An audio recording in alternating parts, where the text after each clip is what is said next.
Hi, lovely. I had a great session this morning with a client who had set and held a boundary, and she was so proud of herself because it was something that we talked about and she'd planned to do, and it went so well. She was so proud and so happy. I just wanted to talk about it because boundaries are something that have been on my mind for a couple of weeks for a few different reasons. So I'm actually going to record a couple of videos, but I just wanted to talk about a few, I guess big picture things about boundaries here, and especially just that pride and delight that my client had because it went well and how this helps her. And here we're talking about the sort of boundaries, the things like saying yes when you mean no, that type of people pleasing. When you want to set a boundary with a family member or a friend, but you find it hard, you keep, answering their calls, doing the little bit thing they keep asking you, the favor they keep asking for. Um, and boundaries are something that are talked about quite a lot now, but one thing I hear a lot that catches me a little bit and makes me go, oh, not sure everybody's really understanding. People talk about, oh, they pushed through my boundaries, they ignored my boundaries. And boundaries are for us to set and hold for ourselves. They're about our behavior, they're about how we will respond. They're not about controlling other people. Difficulties with boundaries is really common, especially for people who are juggling a lot of things. Sometimes it's actually easier just to say yes. Sometimes we are a bit people pleasing.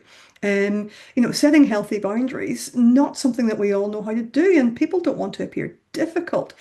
And saying no to somebody or setting and holding a boundary, it can feel like being, oh, they're just difficult. They won't do anything. They're trying to control my behavior. And that's not it at all. It's really key. A boundary is not about controlling somebody else's behavior. And if your attention, if your focus is on the other person and what they should be doing, you're putting your energy in the wrong place because you can't control that. And we shouldn't be able to control other people's behavior and shouldn't be trying. It's what we do in our own control.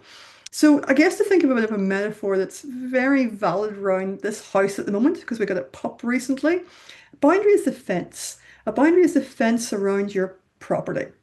It's not there to hold people in. It's useful at the moment for us to keep the puppy in, but that's not its purpose. It's not there to keep people out. It's there to just signify this is where, we begin and end. It's safe inside this boundary, for example, for the pup, for kids. This is just our space. That's your space. We're also working on boundaries with Theo, the pup, and the sofa. Very clear. The sofa is not his space. He has his space and he's comfortable in his space. So it's really about making it kind of clear where's the line essentially. Um, and with the client example, it's one of my favorites to talk about anyway, and it's that thing of the person who rings you over and over, and you might start to find yourself getting annoyed. Oh, here we are again. And it's not that you don't want to talk to them. They ring when you're not free. They keep ringing, and by the time you do talk to them, you are actually annoyed with them, and they very possibly pick up on that. The boundary is kind of saying, hey, when you keep calling, if I'm not answering, it's because it doesn't suit me. I'll call you back when I'm free. And that was what my client did this week. The phone rang and it rang, and it really didn't suit her at the time. She could have grabbed it, but it didn't suit, so she left it. She held the boundary. And she was just so proud when she did eventually speak to the family member. The family member, oh, I knew you were busy. I just thought I'd try a couple of times. And she reinforced it, look, I'll call you back when I'm free. And, so far it's going really well. Fingers crossed it holds. It's not unusual to have to restate the boundary.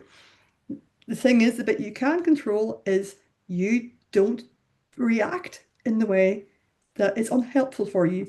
You don't keep saying yes when you actually really want to say no.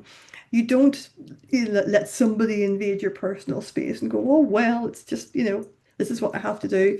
You decide what are the couple of things that I'm finding really draining my energy or uncomfortable. You work out that boundary, you communicate it if that's necessary. And I'll talk more about when it might and might not be in my next episode. And that's essentially it. As I said, this is a big topic, so we'll do a few videos. I hope to see you in the next one. If you need some support and boundaries in the meantime, please do reach out. Come and see me at Cara Counselling or, drop me an email. I'd love to hear from you.